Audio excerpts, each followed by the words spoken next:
देशवासियों, जोहार।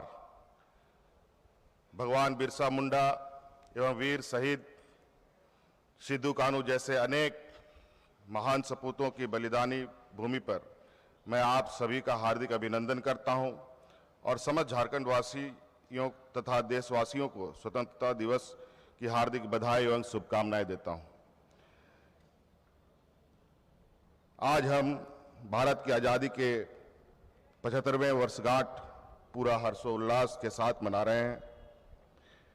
हमें यह नहीं भूलना चाहिए कि आज़ादी के मतवाले अनेक वीर योद्धाओं के शहादत के बाद यह आज़ादी हमें नसीब हुई है। राष्ट्र पर्व की इस पावन बेला में मैं राष्ट्रपिता महात्मा गांधी, पंडित जवाहरलाल नेहरू, डॉक्टर भीमराव अंबेडकर, डॉक्टर राजेंद्र प्रसाद, नेताजी सुभाष चंद्र बोस, शहीद भगत सिंह, सरदार पटेल सहित उन तमाम देशभक्तों के प्रति अपनी सच्ची श्रद्धांजलि अर्पित करता हूं, जिनके कठिन संघर्ष, त्याग और बलिदान ने हमें आज़ादी दिलाई है। स्वतंत्रता दिवस के इस पावन अवसर पर मैं झारखंड के वीर सपूतों धरती आबा बिरसा मुंडा, वीर सिद्धू कान्हू, बाबा तिलका मांझी, चांद भैरव, बहन फूलो झानो, वीर बुद्धू भगत, जतरा टाना भगत, नीलांबर पीतांबर, पांडे गणपत राय, टिकेत उमराव, शहीद विश्वनाथ सहदेव को भी नमन करता हूं, जिनके संघर्ष की गौरव गाथा आज भी हमें साहस और संबल प्रदान करती है। देश के आंतरिक और बाह्य में लगे सेना और पुलिस के वीर जवान को भी मैं स्वतंत्रता दिवस की शुभकामनाएं देता हूं और राष्ट्र के प्रति उनकी समर्पण और बलिदान को सलाम करता हूं। आज़ादी के बाद हमारे देश की नीति निर्माताओं ने कल्याणकारी राज्य के आदर्शों के साथ आगे बढ़ने का फैसला किया। मैं नमन करता हूं देश के संविधान निर्माता बाबा साहब भीमराव अंबेडकर जी को, जिन्होंने आदिवासियों, पिछड़ों, दलितों के जीवन स्तर को ऊंचा उठाने के लिए, उनको उनका हक दिलाने के लिए अथक प्रयास किया और उनके लिए संवैधानिक सुरक्षा सुनिश्चित की। महान एवं दूरदर्शी सोच रखने वाले बाबा साहब ने कहा था कि राष्ट्रवाद तभी औचित्य ग्रहण कर सकता है जब लोगों के बीच जाति, नस्ल और रंग का भेद भुलाकर उनके बीच सामाजिक भाईचारा को सर्वोच्च स्थान दिया जाए। अमर शहीद भगत सिंह ने भी कहा था कि भारत में संघर्ष तब तक जारी रहेगा जब तक मुट्ठी भर शोषणकर्ता अपने हितों की पूर्ति के लिए सामान्य जनता के श्रम का शोषण करते रहेंगे। यह बात सही है कि देश की आज़ादी, देश के आदिवासी, पिछड़े एवं दलित वर्ग आज़ादी के बाद पिछले 75 वर्षों में सामाजिक, आर्थिक एवं राजनीतिक रूप से काफ़ी सशक्त हुए हैं, लेकिन अभी भी हम समतामूलक समाज की स्थापना के लक्ष्य से दूर हैं। मेरे विचार में हम तब तक इस लक्ष्य को प्राप्त नहीं कर सकते जब तक हम व्यक्ति द्वारा व्यक्ति के शोषण को रोकने में सफल ना होंगे। हमारी सरकार गठन के बाद हमने यह लक्ष्य तय किया कि आज़ादी के संघर्ष में बलिदान देने वाले झारखंड के वीर सपूतों के सपनों का झारखंड बनाएंगे। जिन उम्मीदों को लेकर झारखंड राज्य का निर्माण हुआ, हम उनको पूरा करने के लिए मजबूती एवं ईमानदारी प्रयास करेंगे। हमारी सरकार विकास मूल मंत्र आधार लोकतंत्र के दृष्टिकोण के साथ एक सशक्त राज्य के निर्माण हेतु निरंतर प्रयत्नशील है। नवाचार सूचकांक ने झारखंड की प्रदर्शनी बेहतर हुआ है और हम कई पायदान आगे बढ़े हैं। स्वच्छता मानकों में भी हम कई राज्यों से बेहतर स्थिति में हैं। राष्ट्र परिवार स्वास्थ्य सर्वेक्षण की रिपोर्ट के आधार पर राज्य में शिशु मृत्यु दर, कुपोषण तथा महिलाओं एवं बच्चों में व्याप्त एनीमिया में उल्लेखनीय रूप से कमी आई है। हमारे नौनिहालों एवं गर्भवती माताओं के लिए अब राज्य में बेहतर स्वास्थ्य सुविधा और देखभाल सुनिश्चित हुआ है। जहां कई राज्यों में पेड़ों और जंगलों को काटे जाने से हरियाली में कम हुई है, वहीं हमारे राज्य में वन संरक्षण के क्षेत्र में बेहतर प्रदर्शन करते हुए वर्ष 2019 से वर्ष 2021 के बीच वन क्षेत्र में 110 वर्ग किलोमीटर की वृद्धि दर्ज की गई है। राज्य में सड़क मार्ग, रेल मार्ग, वायु मार्ग तथा जल मार्ग का विस्तार हुआ है।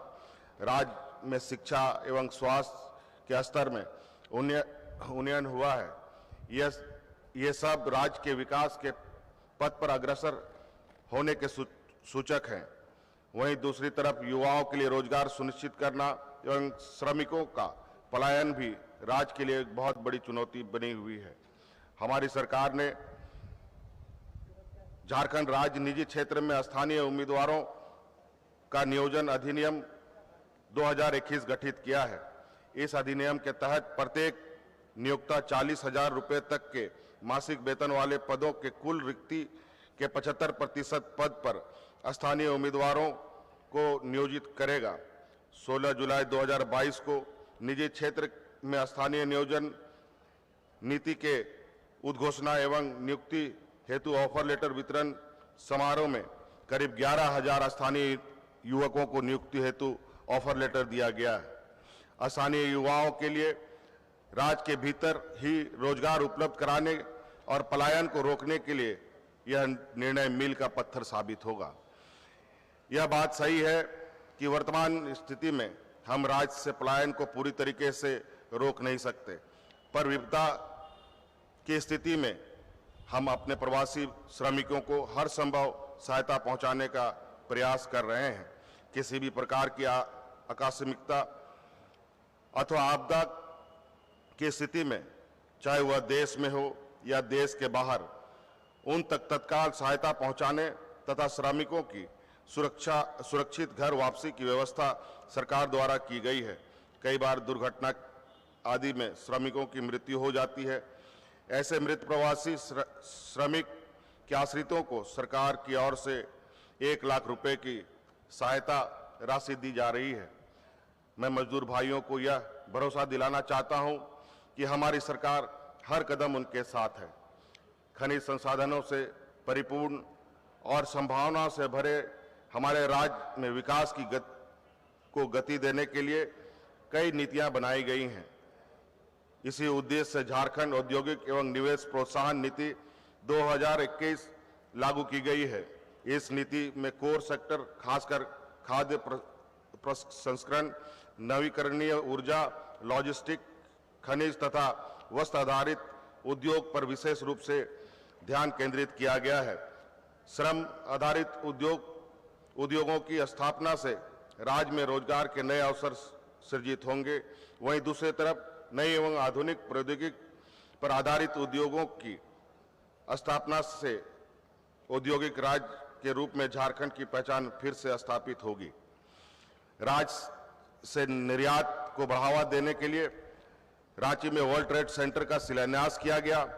वर्ल्ड ट्रेड सेंटर से अंतर्राष्ट्रीय व्यापार, विशेषकर निर्यात संवर्धन से संबंधित तमाम गतिविधियां एक ही छत के नीचे संचालित होंगी। इस अवसर पर राज्य के उद्यमियों को ऋण एवं अन्य सुविधा प्रदान करने के लिए सिडबी और उद्योग विभाग के बीच MOU भी साइन किया गया है।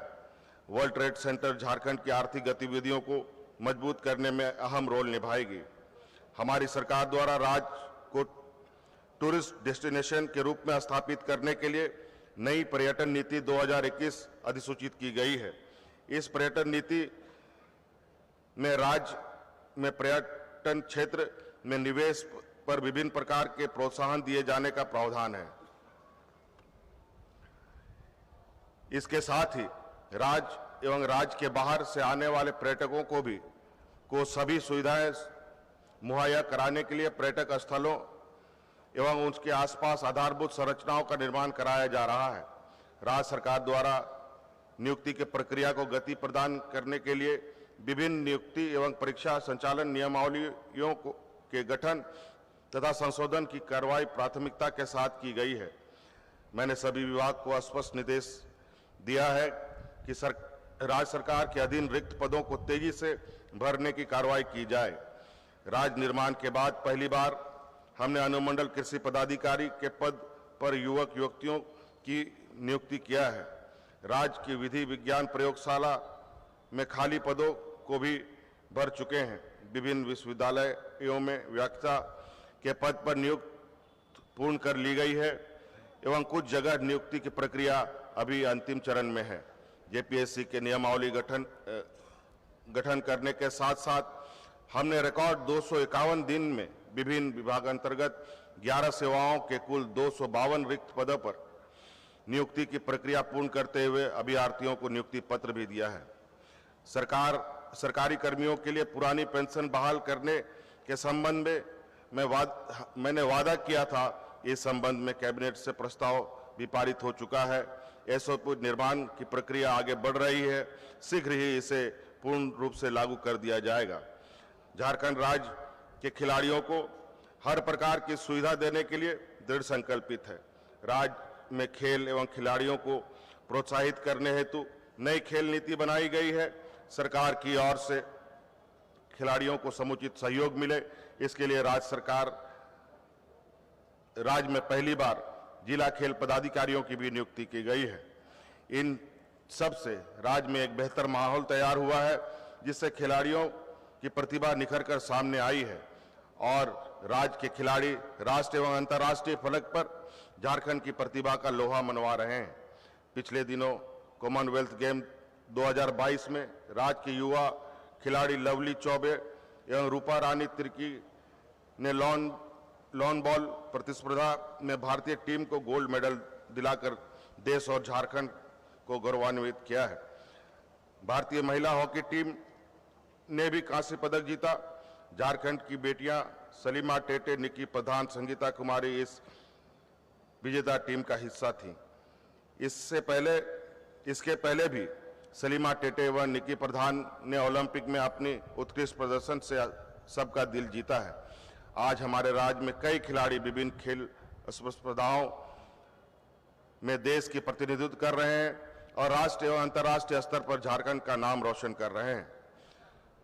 सर्वजन हिताय एवं सर्वजन सुखाय के सिद्धांत को लक्ष्य कर हमने सर्वजन पेंशन की शुरुआत की, जिससे समाज के अंतिम पायदान पर खड़े वृद्ध, निराश्रित महिलाएं एवं दिव्यांग को सम्मान से जीने का हक प्राप्त हो सके। प्रारंभ होने के बाद अब तक लगभग 12 लाख लाभुकों को भी इस योजना से जोड़ा जा चुका है। राज्य के 29,000 से भी अधिक गांव में करीब 35 लाख परिवारों को सखी मंडलों से जोड़ा जा चुका है। इन सखी मंडलों को 3,700 करोड़ रुपए से अधिक से ज्यादा राशि चक्रीय निधि के रूप में उपलब्ध कराई गई है। प्लास ब्रांड अंतर्गत ग्रामीण महिलाओं के द्वारा उत्पादित एवं संग्रहित उत्पादों को अलग पहचान मिले तथा लोगों के द्वारा इन उत्पादों को काफी पसंद भी किया जा रहा है। सखी मंडल के उत्पादों को राज्य के साथ राष्ट्रीय स्तर पर पहचान स्थापित कर सखी मंडलों की अच्छी आमदनी सुनिश्चित की जा रही है। ग्रामीण क्षेत्र में गरीबी और पिछड़ापन दूर करने में मनरेगा महत्वपूर्ण भूमिका निभा रहा है। वर्ष 2020 में हमारी सरकार ने मनरेगा एवं अन्य योजनाओं के अभिसरण के माध्यम से 4 महत्वपूर्ण योजनाओं यथा बिरसा हरित ग्राम योजना, नीलांबर पीतांबर जल समृद्धि योजना, वीर शहीद पोटो हो खेल योजना तथा दीदी बाड़ी योजना का शुभारंभ किया था। उक्त सभी योजनाओं का सफलतापूर्वक संचालन किया जा रहा है। बिरसा हरित ग्राम के अंतर्गत इस वर्ष लगभग 21,000 एकड़ में फलदार वृक्ष लगाए जा रहे हैं। नीलांबर पीतांबर जल समृद्धि योजना के तहत राज्य में जल छाजन सिद्धांत को अपनाते हुए वर्तमान वित्त वर्ष में लगभग 20,000 योजनाओं को पूर्ण किया गया है तथा लगभग 81,000 योजनाओं पर कार्य जारी है। वीर शहीद पोटो हो खेल योजना के तहत 140 खेल मैदान का निर्माण कार्य पूर्ण कर लिया गया तथा 2,487 खेल के मैदान का निर्माण कार्य प्रगति पर है। राज्य की लगभग 5 लाख महिलाओं को दीदी बाड़ी योजना से लाभान्वित किए जाने का लक्ष्य है। मनरेगा में राज्य सरकार द्वारा अपनी निधि से राशि की व्यवस्था करते हुए दैनिक मजदूरी के रूप में ₹237 भुगतान कर रही है। हमारी सरकार, हमारे किसान भाई दिन रात मेहनत और मजदूरी कर फसल उगाते हैं और राज्य के लिए खाद्य सुरक्षा सुनिश्चित करते हैं। कृषि के विकास एवं किसानों की खुशहाली के लिए हमारी सरकार हर स्तर पर प्रयास कर रही है। कृषि ऋण के बोझ से दबे राज्य के छोटे और सीमांत किसानों को राहत पहुंचाने के लिए वर्ष 2020 से झारखंड राज्य कृषि ऋण माफी योजना संचालित की जा रही है।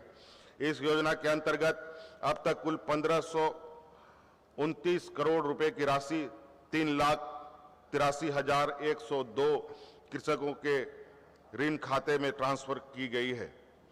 किसानों को आर्थिक सहायता प्रदान करने हेतु अब तक 4,28,000 नए केसीसी आवेदन स्वीकृत करते हुए 1583 करोड़ की राशि स्वीकृत की गई है।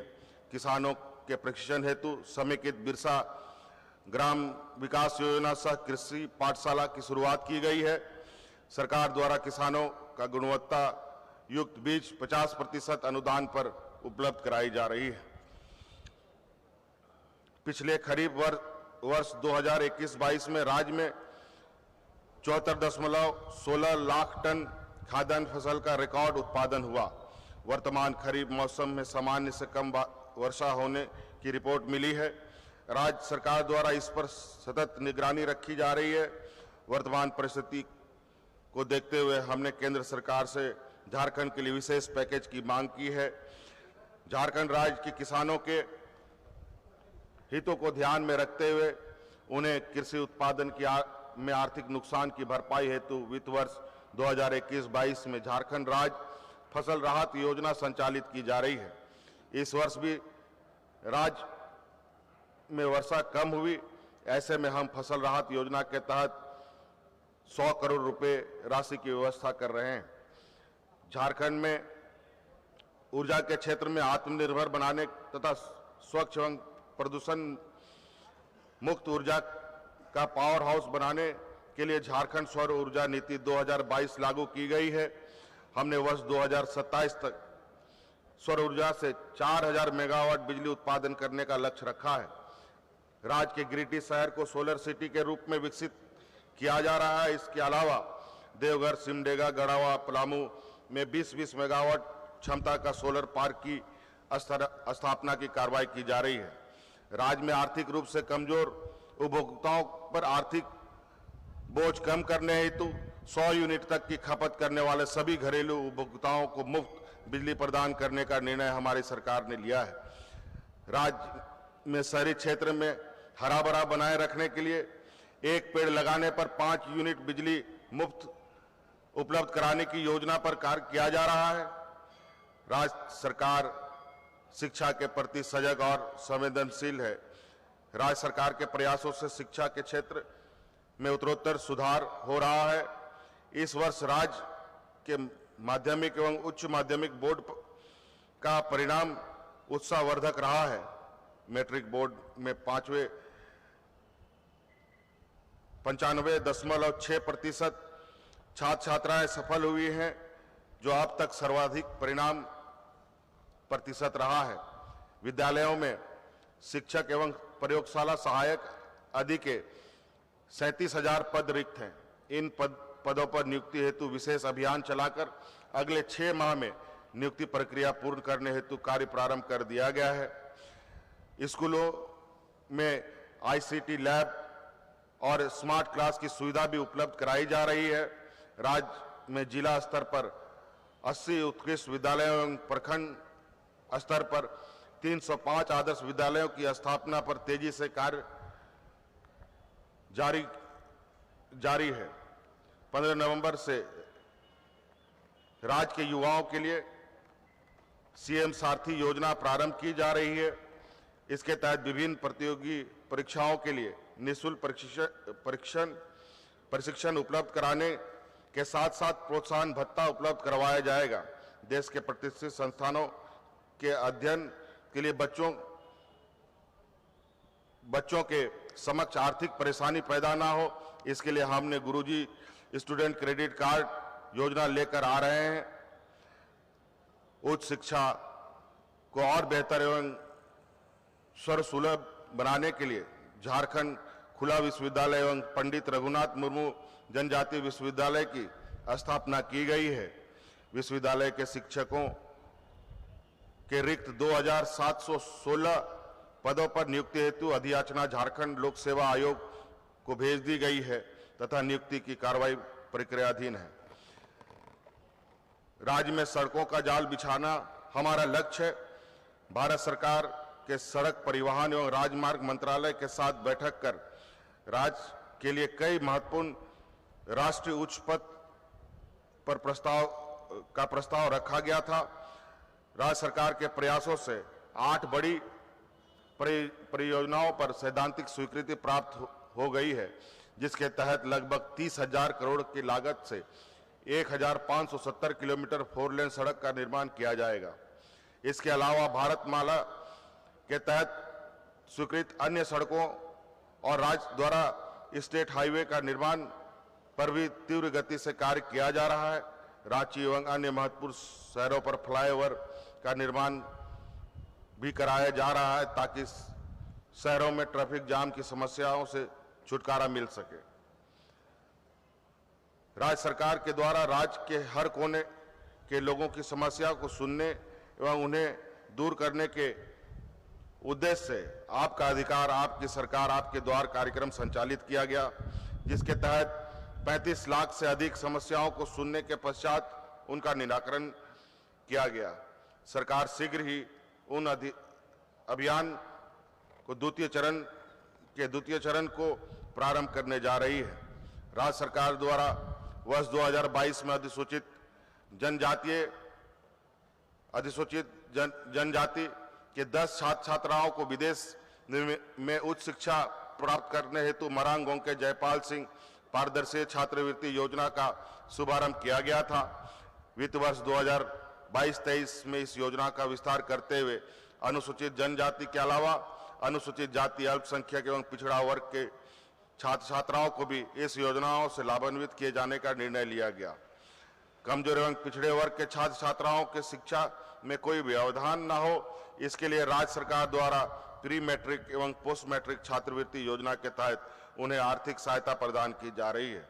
वित्त वर्ष 2021-22 में प्री मैट्रिक छात्रवृत्ति योजना के अंतर्गत 24 लाख छात्र छात्राओं को 282 करोड़ रुपए की राशि एवं पोस्ट मैट्रिक छात्रवृत्ति योजना के अंतर्गत 4 लाख छात्र छात्राओं को 301 करोड़ रुपए की राशि का भुगतान किया गया। असंतुलित विकास एवं प्रकृति के साथ छेड़छाड़ के कारण आज समूचा विश्व जलवायु संकट एवं ग्लोबल वार्मिंग जैसे गंभीर चुनौतियों का सामना कर रहा है। जल, जंगल, जमीन से जुड़े हमारी समृद्ध परंपरा और संस्कृति के साथ सामंजस्य बनाकर जीने की हमारी जीवन शैली संपूर्ण मानव जाति को जीने की एक सच्ची राह दिखाता है। हमें समृद्ध संस्कृति विरासत को संरक्षित करते हुए प्रगतिशील सोच के साथ विकास की राह को आगे बढ़ाना होगा। भारत की सबको साथ लेकर चलने वाली संस्कृति ही भारतीय राष्ट्रवाद की बुनियाद है।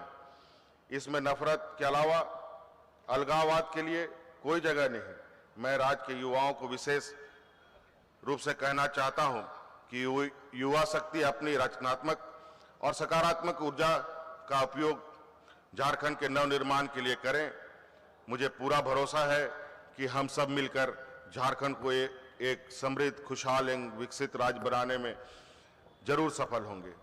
इन 2 पंक्तियों के साथ मैं अपनी बातों को विराम देना चाहूंगा। आओ मिलकर नया देश बनाएं, भारतवासी होने का हम फर्ज निभाएं। प्यार है हम सबको इस मिट्टी से, इस मिट्टी का अब हम कर चुकाएं। आप सबों को स्वतंत्रता दिवस की बहुत बहुत शुभकामनाएं।